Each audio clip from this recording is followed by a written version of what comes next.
You are listening to One Nation Under Crime, a historical chronological true crime podcast. Each week, we go through our nation's history and discuss one case from each year starting in 1800. I'm Kayla. And I'm Leah. We are to episode 44. 44. So this episode this week, I'm pretty sure, we were talking about it before. I'm pretty sure this is going to be a two-parter. There's a lot of notes to it. And we will talk about briefly the actual crime, but there is a lot of background information that is very interesting leading up to it. Okay, I'm intrigued. So, and if people see the name, Leah does not know what we are covering. I don't. So if you are looking at the name and you're saying, that kind of looks familiar. Yes. What you were thinking, yes. So, Clue me in. nope. We will get to that portion. And so we're going to go through our sources for this week. Like I said, this is going to kind of be a little bit different because we are also in a place that we've been before. So we are going to get to it. All these clues, man. I know. Our sources for this week, we have Encyclopedia.com. Murder by Gaslight, always a favorite. And by the way, the Murder by Gaslight article, the title is Corpse in Shipping Crate. Oh, my. And then the other source is the New England Historical Society. So, which honestly, I love New England. Like that whole area, like I love New England. We were me and my boyfriend were talking about it the other day because we were talking about different places and how it was kind of hard to like process that some things have been around for as long as they have been. Right. When like here, and I think I talked about it before, from And That's Why We Drink, they always say that they have a hard time comprehending anything before the revolution, like that anything ever existed before that, just because of how it is. But so we were talking about that, but I think probably because that's like the main area that people have preserved. So it has all of like the historical things in that area. So anyways, the New England Historical Society was a really good, I've used them before and I'm sure I'll use them again. When so much happened there, because that's kind of where it all started for our country. And since we are probably doing this in 2 episodes, what we're going to do is I will go through the events that happened in 1841. And then next episode, we will still have some things at the beginning. So you'll still have like some little beginning parts in the next episode as well to try and keep it somewhat the same. But there's a lot going on in this case, a lot going on. So interesting. Our events in 1841, March 4th, we have William Henry Harrison. He gave the longest U.S. presidential inauguration speech at 8,443 words. Just a couple. Just a few. More than just a simple thank you. Just a few. Which, we'll get to it in a second, but he has another claim to fame as well. But I mean, he was excited. He was very excited. He's very excited. But he has another claim to fame. So, other than being president, other than the longest U.S. presidential inauguration speech. March 5th, the first continuous filibuster in the U.S. began, and it lasted until March 11th. So, for those who don't know what a filibuster is, and it wasn't Mr. Smith. No. No. So, a filibuster is a political procedure where one or more members of a legislative body prolong debate on a proposed legislation to like defer or prevent a decision from going on. So it's basically like holding off to try and prevent something from passing or something like that. And it usually does not take sometimes they don't last as long. So, but this was the first one that lasted 6 days. Because I'm pretty sure at the same time, like they can't leave either. I think like the court, I think it has to remain going. Like it can't stop.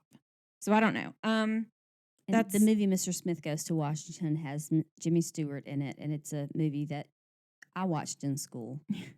We did not. Watched a movie the other night that we did watch in school though. Dead Poet Society. Go watch it again. It's on Amazon Prime. That came out while I was in school. Love that movie. Anyways. Good movie. Very good movie. Ethan Hawke is in that movie, and he made a comment saying that this was one of like the first big movies that he made, and Robin Williams could tell that he was really, really like nervous. And so he said that he helped him through making the movie, and said that had it not been for him, he didn't know if he would have continued because he was so nervous, like filming for that movie. So Robin Williams, it's one of the best movies, honestly, ever. I should not have been shown it in middle school, which was the first time that I saw it. Yeah. Trigger warning for things in that movie. That movie gets real dark real quick, but the message in that movie, oh Captain, my Captain, gotta love it. Mr. Keating, absolutely adore it. So March 22nd of the same year, Orlando Jones patented a method for alkali starch extraction, which was later applied to corn, making cornstarch. That'll thicken up your soup. It will. So will xanthan gum. I only know that because my boyfriend. March 27th. The first steam fire engine in the U.S. was tested in New York City, which was made by Paul Rapsey Hodge. Well, there you go. April 4th. President William Henry Harrison. I told you he made history again in this same year. You did. He died of pneumonia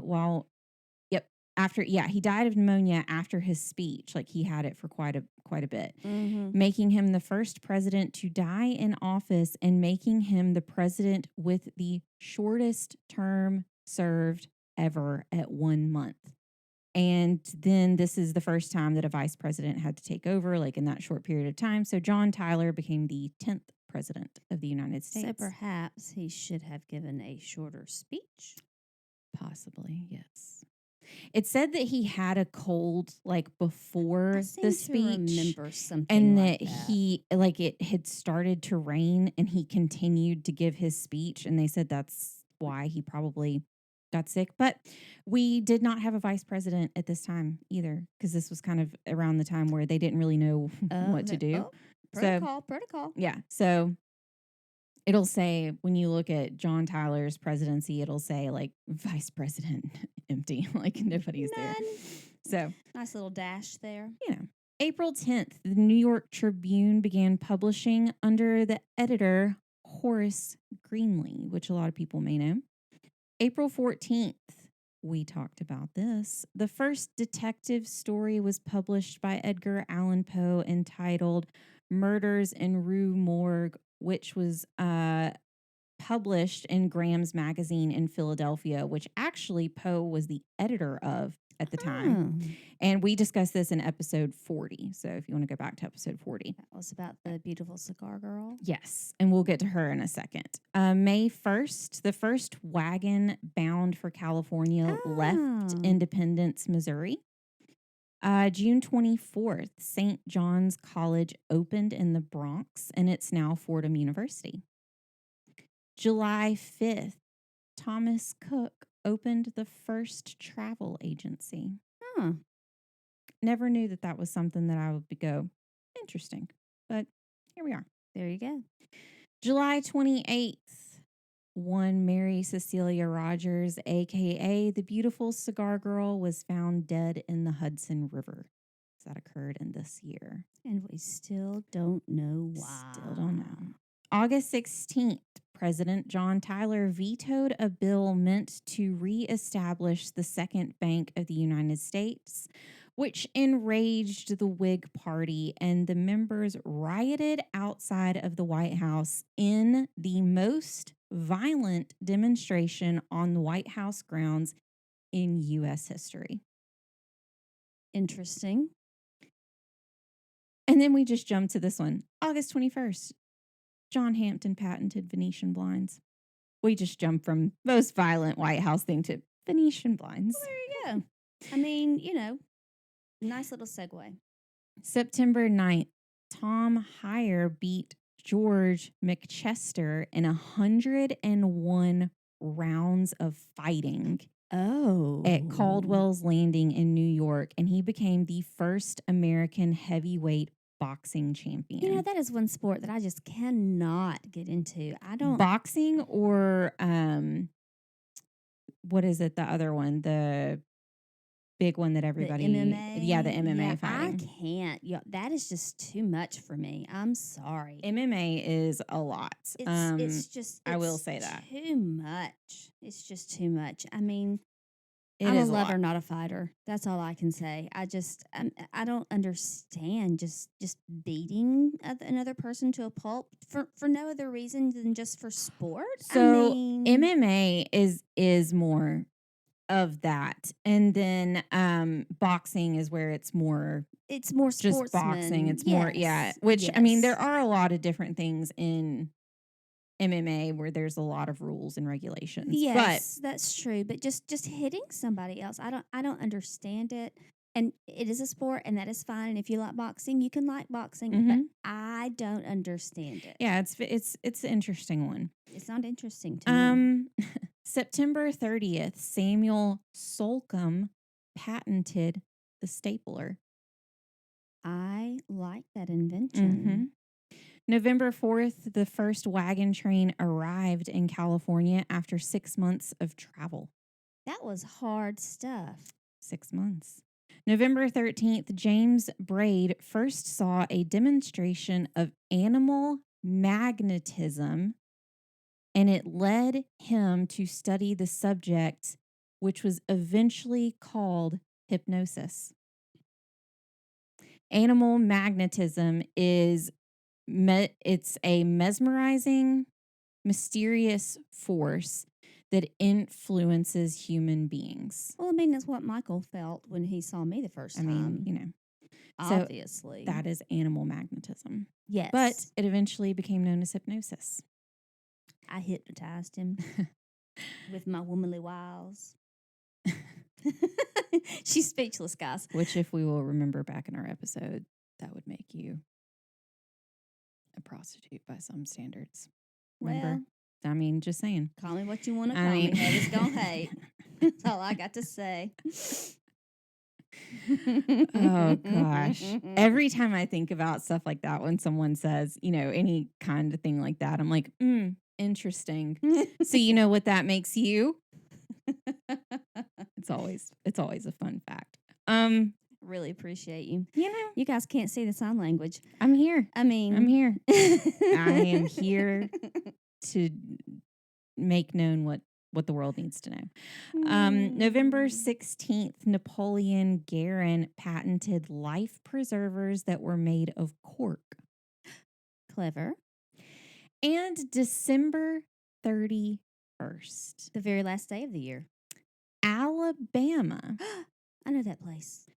Became the first state to license dental surgeons, which I put in parentheses, funny considering the trope about Alabama is that we don't have teeth. I mean, we were the first. True. We were the first though to have Christmas.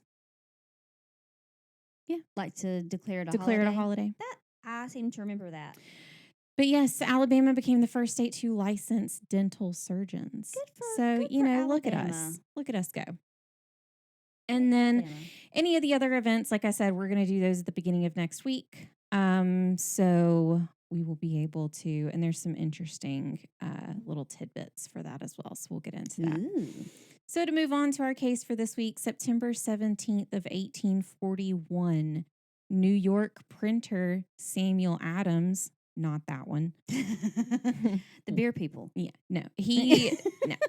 Samuel Adams walked into the office of John C. Colt to collect a debt owed for printing textbooks. This was the last time Samuel Adams was seen alive.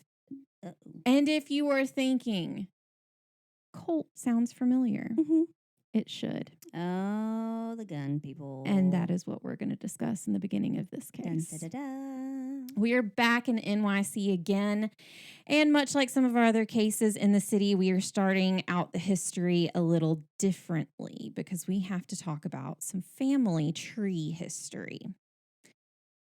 The last name Colt in the United States is well known for its ties to Samuel Colt, who invented the Colt Paterson revolving cylinder handgun. While there were others, this was the first practical revolver and the first practical repeating firearm. However, regardless of your feelings on gun control or gun ownership, we get all sides of it. This was arguably not his greatest contribution, because his greatest contribution was the use of interchangeable parts in the manufacturing of the revolver. Colt knew that some parts were made by machines, so he moved to have all of them made by machines to ensure that all of the dimensions of the parts were exactly the same, so that nothing would be made by hand anymore. It would be made to specific dimensions. That is quite helpful. I will attest to that. Yes. He wanted to turn the process into what is now known as an assembly line. In a letter, Samuel wrote to his father in 1836 and said, quote, "The first workman would receive 2 or 3 of the most important parts and would affix these and pass them on to the next, who would add a part and pass the growing article on to another who would do the same, and so on until the complete arm is put together." Mm-hmm. So that was his idea first. That is very good. Which I thought was interesting because, yeah, I mean, if you're going to have, because they'll say, I don't know if I put it in here, but the Colt Paterson, eventually the name kind of was changed to like the Colt Texas, the Colt Texan, because it was used a lot in Texas. And so, and it was also, it's known as the gun of the Wild West. Right. And so having these interchangeable parts was extremely important because you had, I mean, how would you like getting something and then it breaks and you're like, the whole thing. I can't do anything because I can't replace this one part because this one part was made by hand. So he was very intelligent in the fact that he did come up with that. He actually had, which we'll talk about it. We'll talk about it in a sec. We'll get to it. Yeah, I know. Samuel's patent for the Colt Paterson gave him the monopoly of revolver manufacturing until 1857. Wow. So quite a while. In the early days of Samuel's life, he always had aspirations to make guns and explosives. His father, Christopher Colt, tried to fund his business venture, but there wasn't enough money to do so. Then Samuel took his show on the road. He toured the country lecturing on the virtues of nitrous oxide, and he ended all of the talks with a firework show. Cool. That'll get my attention. And this is what I was going to say, and then I knew it was coming. He eventually went to England to obtain the first patent for his revolver before coming back to the U.S. to obtain a patent in the U.S.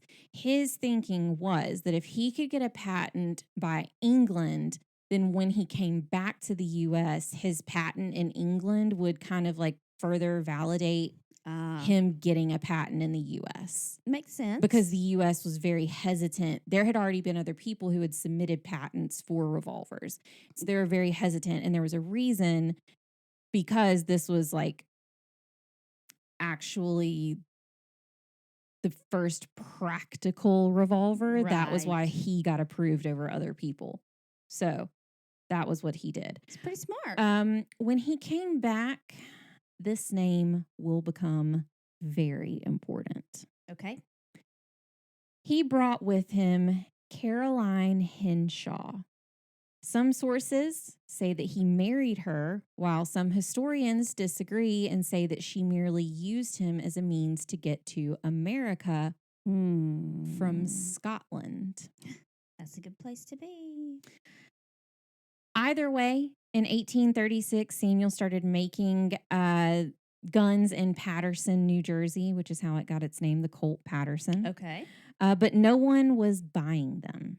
It didn't help that the Panic of 1837 occurred right after production started, which we have discussed before, and it is one of the worst economic downfalls in U.S. history. I mean, people already had guns that they were probably expensive, and and no one had money. Like this That's is when the government was like, "Oh, that money that we borrowed, that we gave to you, we need it back now." Right. And everybody was like, "We borrowed it from you. We don't have it." Yeah. Well, and that's what I'm saying. And they didn't have money to buy an extra luxury. They're like, "Oh, we got guns. We don't need any." Exactly. We don't need a fancy new one. So in September of 1841, Samuel went to Manhattan to look for more investors. He was drinking at a bar in the City Hotel with some potential investors when John C. Colt ran into the bar looking for him. You might have already guessed by now, but the reason that we had to focus on Samuel Colt for just a bit is because John C. Colt was his brother. Some people have referred to them as the good brother and the bad brother. Good and evil. But there is Cain more. and Abel. Yep. But there's more to both of these men than meets the eye. It is scandalous. Oh, my. So we got to jump over now to John Caldwell Colt. He was born March 1st of 1810 in Hartford, Connecticut, to his parents Christopher Colt and Sarah Caldwell. Altogether, the couple had 8 children. Hey, Kayla, is that too many? Yes. Okay. I even put too many. Yes. I figured that's why I asked you. Too many. However, 2 of the children died early in their lives. And then Margaret, the oldest daughter, died of tuberculosis when John was just 13. John was sent to Hopkins Academy when he was 9, but was taken out a year later after his family kind of like lost all of their money in the Panic of 1819. No good. And John was constantly in trouble in school, so they were just like, "We're bringing you back." Yeah. We're not wasting any more money on you.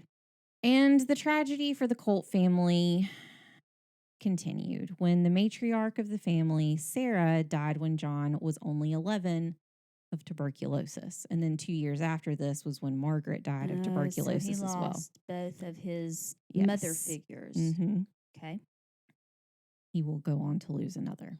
Oh, no. His aunt, Lucretia, stepped in to help care for the kids for a couple of years until Christopher Colt remarried to a woman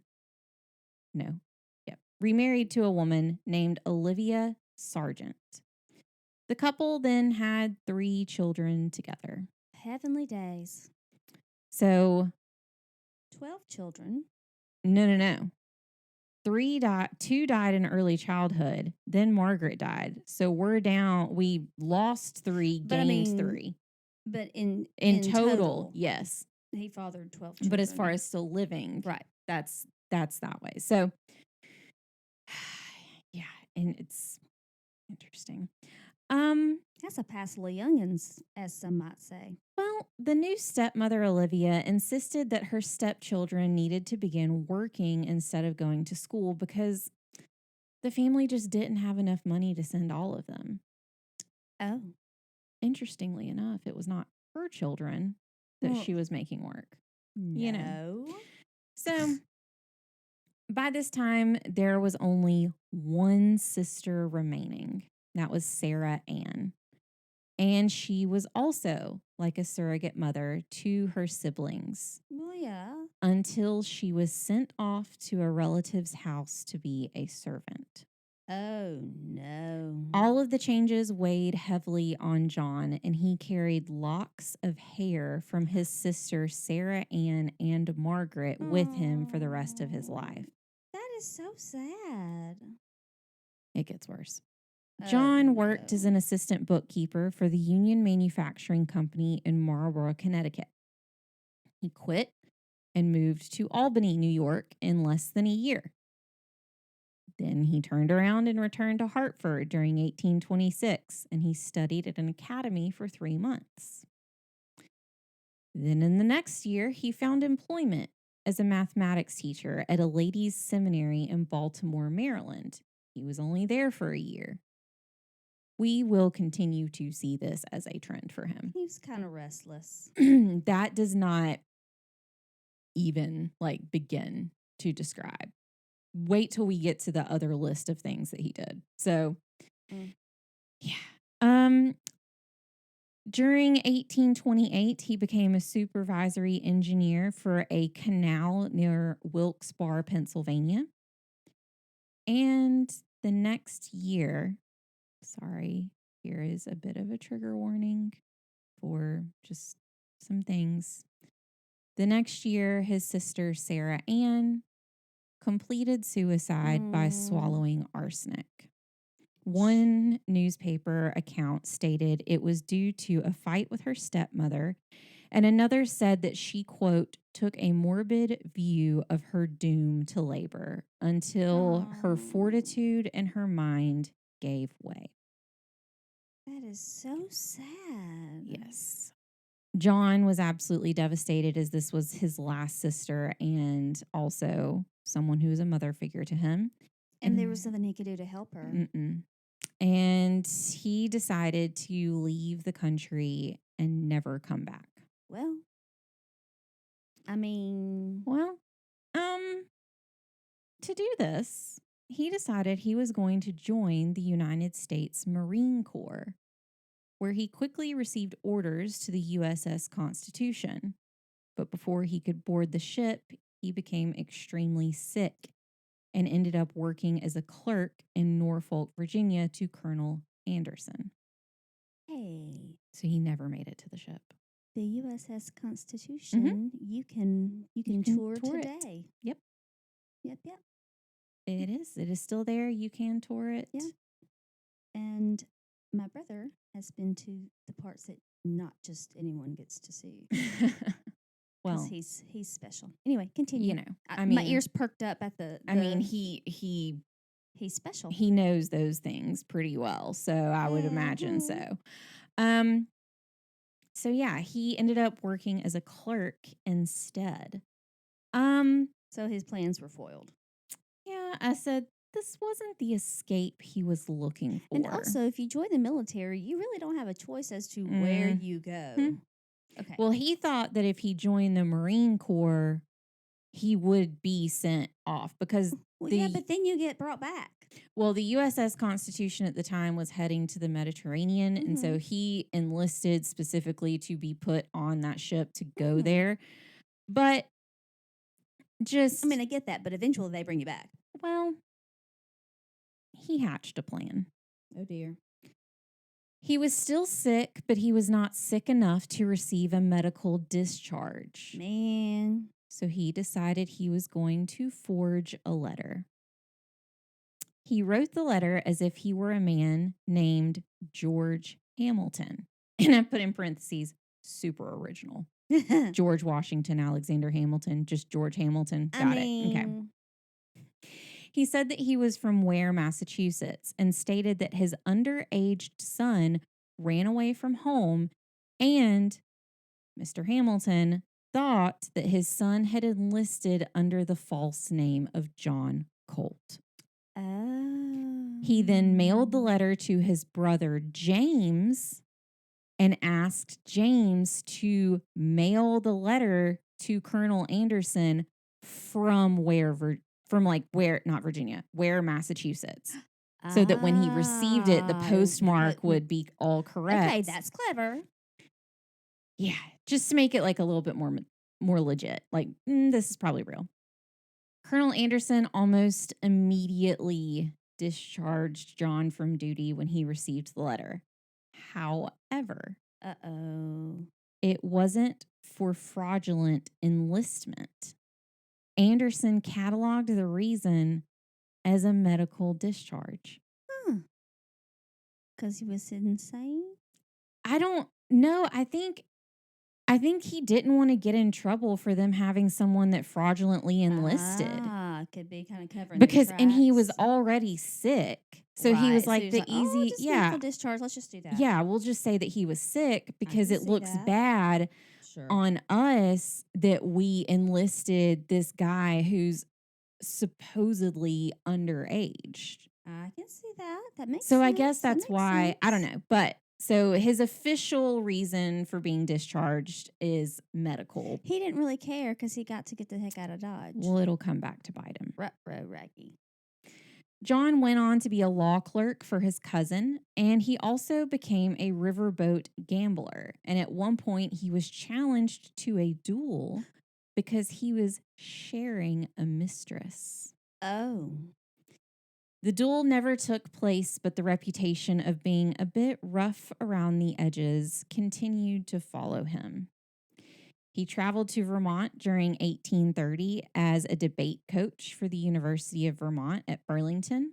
However, he quit after a year when he showed signs of tuberculosis. Oh, no. John then traveled to the Great Lakes region and thinking that, like all of the fresh air and everything would help with his, help with the tuberculosis. Which is what they did. They Mhm. usually sent people to like mountainous areas. That's where a lot of insane asylums come from. So, because they would build all of these different places as like a health facility and hospital almost, and they would make like all these balconies and stuff for people to go out on so that they could get fresh air. And a lot of them ended up turning into insane asylums. Interesting. Anyways, so yeah, he bought a farm when he got there, and that was in Michigan. The farm, he bought a farm. I said he bought a farm. I know. I'm saying, but Yeah, he didn't buy the farm. He bought a farm. And that was in Michigan on Goodens Lake. I may not be saying that correctly, but it's spelled Goodin. So, however, his symptoms began again, and he left for Cincinnati, Ohio. He never stayed in one place too long, and he attempted many business ventures during his time. Many business ventures. Yes. Can't keep a good man down, though.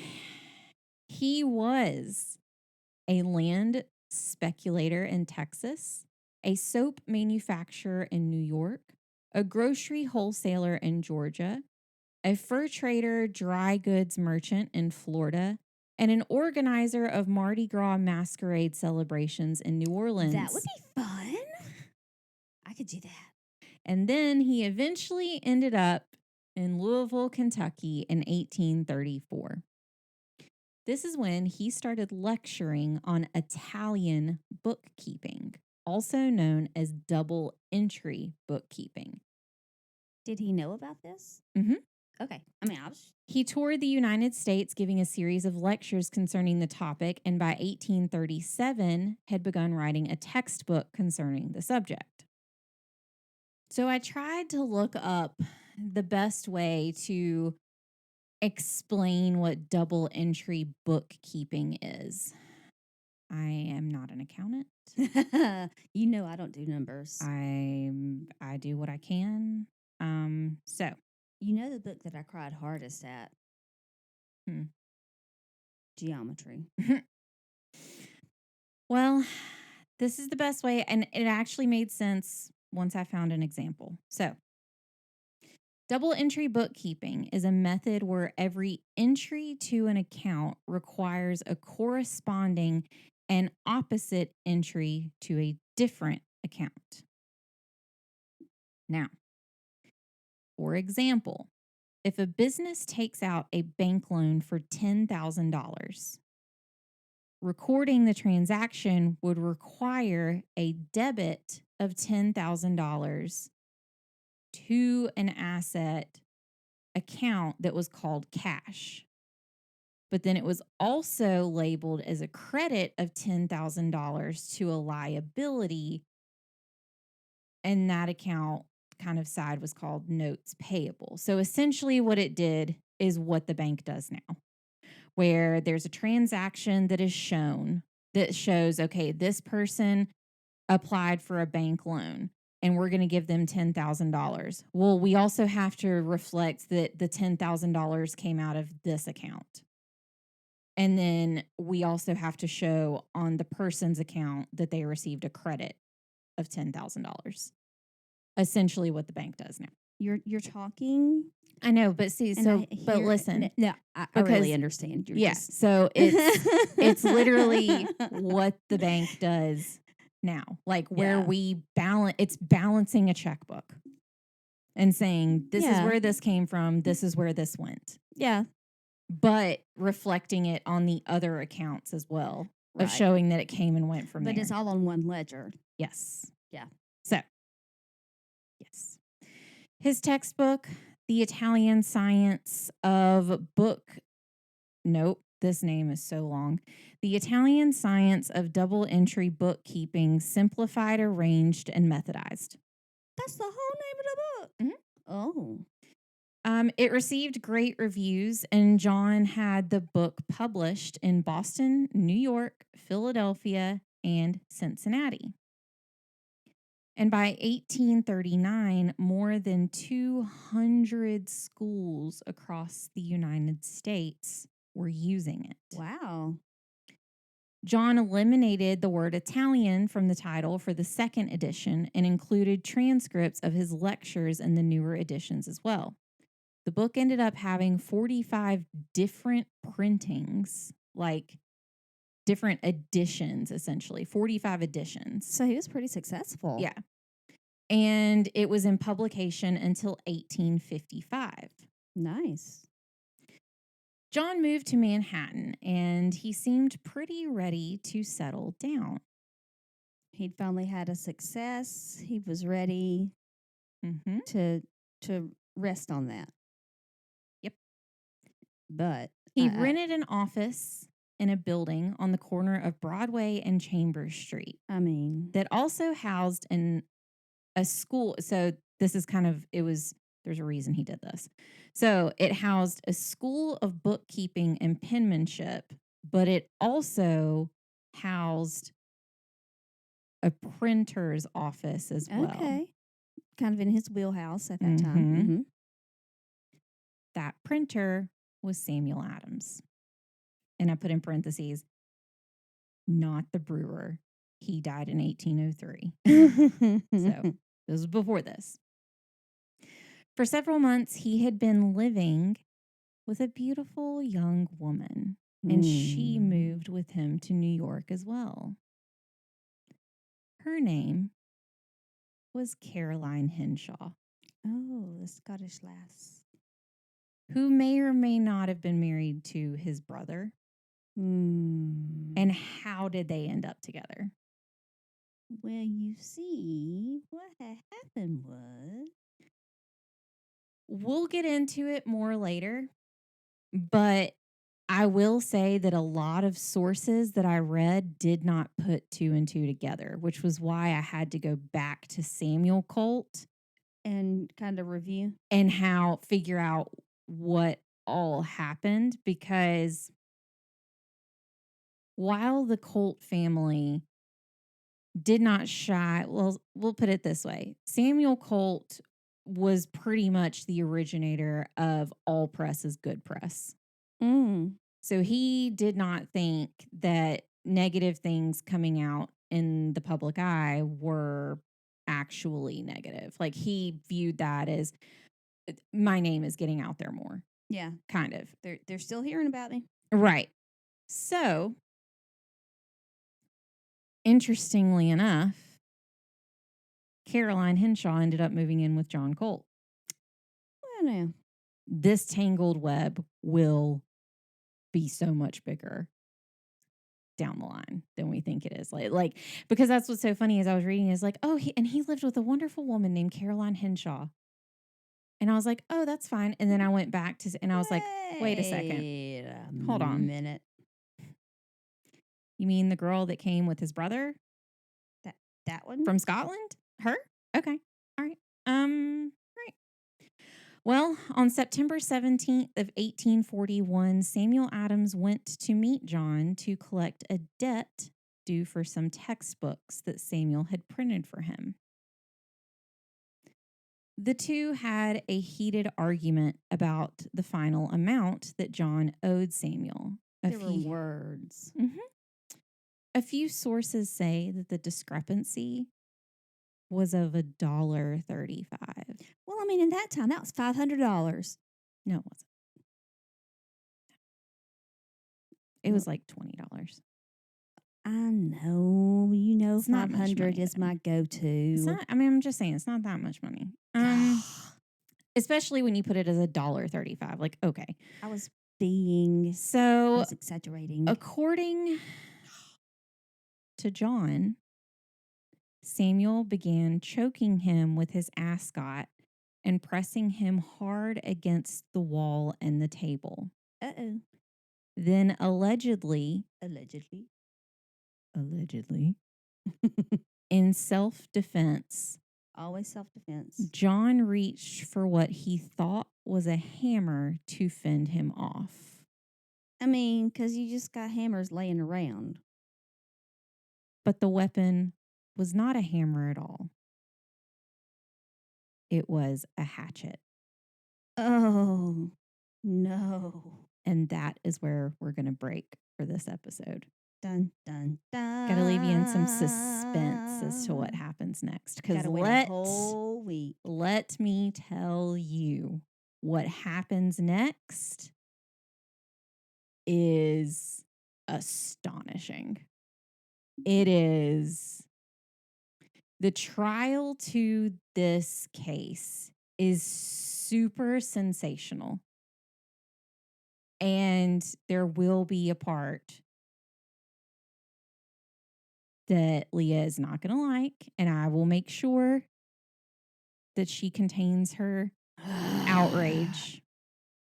So I will just say that the next part, not only will we get fully into what happens next after this, we will also dig into the trial. And this trial was, there are no words.